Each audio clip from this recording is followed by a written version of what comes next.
senhora está chorando por quê, meu irmão?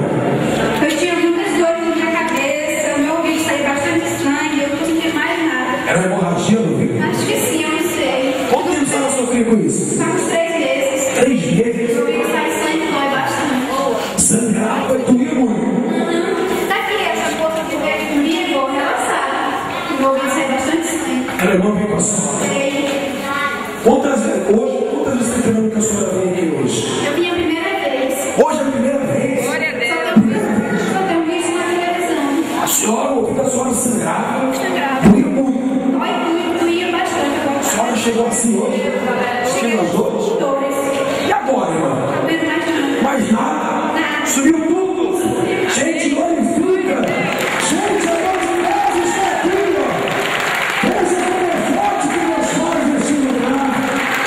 Veja a emoção desta mulher está chorando, ó! Porque Jesus restaurou. Diga olha aqui para o pastor, minha irmã.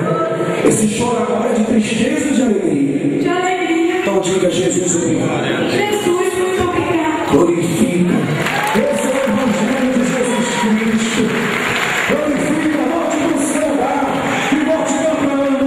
Recebe a tua, recebe a unção. O céu de ousadia. O céu de multiplicação.